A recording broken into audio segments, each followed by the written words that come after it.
Hey, how's everybody doing? Welcome back to Ask That Podcast on YouTube. What we got here from Gold Key, Wacky Adventures of Cracky.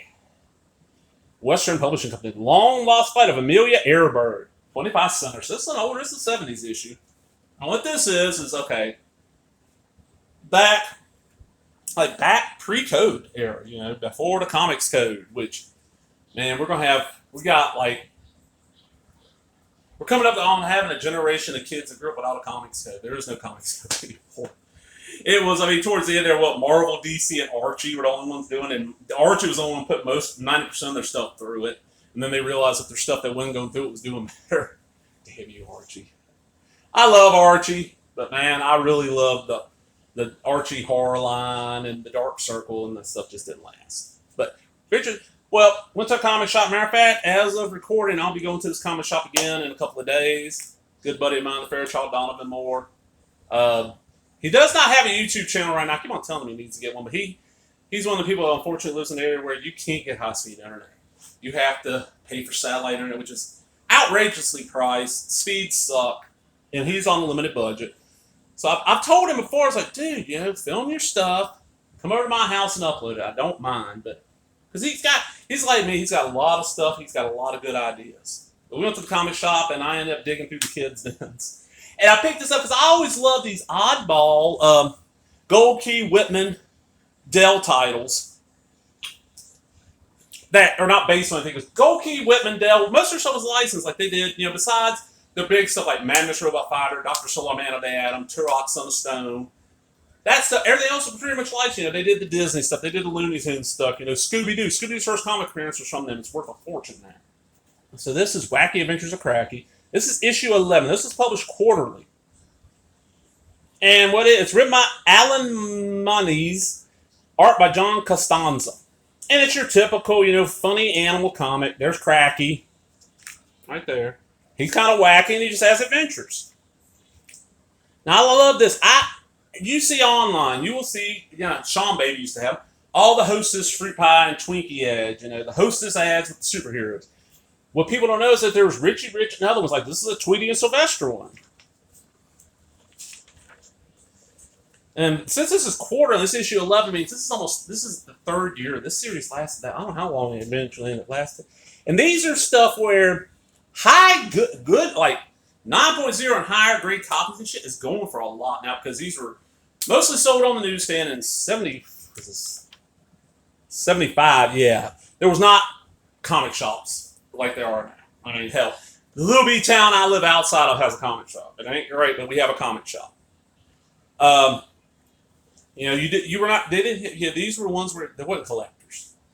Now, people are discovering harder to find these in high grades, so even kind of beat up copies. Like I did a video just recently, I don't know if it's up yet or not, on a Walt Disney Showcase Magic of the Spell, and I got paid $1 or less for that copy. I looked online, ones in worse shape than that are going for $5. So mine's probably a $7 comic.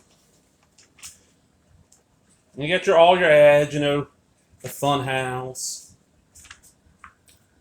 Sea Monkeys, I always love these iron-on. Embroidered cloth patches, I want. Besides the Henry, and the Windy Witch, and the Casper, and Tough, Baby Hugh, I'd want every other one of these. And this is stuff like, as a kid, I'd always want to order this stuff, but I don't know why I was like this. You didn't want you to send cash, but I always didn't want to ask Mom, could you write a check? Or give me a money order, I always felt like she'd always say no, so I just never bothered. I should have ordered every bit of that. The Cracker Jack by Henry Littleworth Longwing. Is it Cracky like a lumber? He's a lumberjack, okay. The Runaway Foot. And then we got Margie gets 3 gifts for the whole family. There's the Runaway Foot. It's a decent little kid stuff. This is one, I've read it. I want to do this video on some more embroidered patches, and it shows you the time and everything. They got a rebel flag or stuff. Confederate flag of the Virginia Army. But like the Flash Gordon ones, or the Playboy Bunny. Caution, Budweiser power. And this is sold to kids. This is definitely a kid's comer, like these psychedelic posters. All this. Look at this art, man. I want to say, is it Toth? I think it's Toth. Look at that. 132-piece Roman soldiers are only $225. This is kind of stuff, I I read as a kid. Now, 75, I was not reading comics yet. I had a few. As far back as I remember, I always had comics around. My mom wouldn't encourage me to read, which is a good thing. I read a lot. I mean, everybody in the house reads besides the dog. And she'd read if she knew how to. But, like, my father keeps a pile of books by his chair. My mom's always reading on a book or a magazine or something. I don't read as much as I used to just because part of it is I really need to replace the ceiling fan in my room works. The light on it does not. And it's dark in my room. So I don't read as much as I should. But I still read. I mean, I'm the kind of person, I get up in the morning. I go to use the bathroom, I'm waking up. I'm reading as I'm waking up. I'm eating meal, I'm reading. Or like I went into town today, do my rounds, had to pick up groceries. So I went to Waffle House to eat. If I'm there by myself, I keep books on my tablet, not the one on film. I got 2 tablets. My old tablet, which is right here. I got a book on there I've been reading on for over a year now, and I read it when I go out to Waffle House and eat. I leave my book up against the sugar dispenser, the sugar shaker, and I'm eating. I'm reading my book because in this town I live in. And I know it's going to sound like I'm ripping off a Bill Hicks bit. I'm not. This is legit. When I first moved here, it was after I moved. I've been here for a little while, so it's like 2008. No, it's 2009 because I had a car. I got my car. Because when I first moved here, my car it just burnt too much gas. I got rid of it. So I move here. I get a car. And it's like 2 o'clock in the morning. I can't sleep. I'm hungry. And I didn't realize it was Saturday night, or I wouldn't have even went. I was like, all right, I don't feel like cooking. I don't feel like making a bunch of noise. So I dropped the Waffle House. Well, I'm going to read. I got a book with me. I'm still reading this, and everybody's just staring. I pull a book and start reading, everybody just starts staring at me. I'm like, what the fuck? And then I started thinking, okay, I live in this very small town, a town of, not that many people. Probably, 8,000, I think, but there's almost 200 churches. You do a survey around here, and you ask people what books they have in their house, they're going to tell you the Bible, and maybe the Yellow Pages. That's it. People just don't read around here. There's no bookstore at all anymore. We had a used bookstore that basically what kept it open was the older ladies in town got their romance novels from there. And then the few people that were under the age of 50 that actually read kept them going. The local library, the librarian has told me multiple times, the one that's in charge of acquiring books, that I'm one of the few people that comes in under the age of 60 that gets books. And like I read everything they had in the library I wanted to read, so I started entering the library. I love reading. I always have. I'm always reading 2 or 3 books at a time, like right now. And I found this at the thrift store, so I got the Roger Corman book. I'm reading that. I read comics, I read magazines, and I read online too. And I found that in my room it's easier for me to read digital stuff because the screen's bright.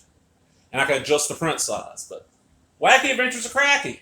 Just the title, just the cover and title, like Wacky Adventures of Cracky. This is one of those I'd love to have scans. I'd redo the dialogue. I was doing that recently with some Chinese manhwa. I can't remember what it was, but I was redoing it as like a couple buddies of mine on one. We got a little forum that's just for a handful of us, and it was like their comic adventure, their kung fu heroes. Because the thing was, I'm doing it, I'm just pulling pages and stripping the dialogue, and there was a balding midget like getting ready to attack somebody. Like, oh shit, it's Merc. That's a joke that one or 2 people watching will get. Hey, I hope you enjoyed that. If you did, give me a thumbs up. For comments, what kids comics were you into when you were younger? If you were into comics, I know Mr. Smith out there. I know you're a Sad Sack fan. I know that. I know Cody. You don't really. You're into comics, but you're into comics and other media, which that's cool, dude. I mean, I understand you're a reader, but you're not really a reader, which that's great. Dale Roy. I'm calling you out, Dale Roy. What comics did you read as a kid? I mean, were you reading like, Strawberry Shortcake? Or were you just metal as fuck and like drawing your own comics with Venom, like killing the Pope? And not the comic book Venom, the band Venom. That's like Dale's favorite band. And I have a theory that Dale's actually, back in the day, back in late 60s, because I'm not exactly sure, Dale, I was sure how old you are. Late 60s. Lemmy of Motorhead was touring Canada and one of his warts fell off his face and became a person. That's Dale Roy. Dale will get the joke. Talk to everybody later. Bye-bye.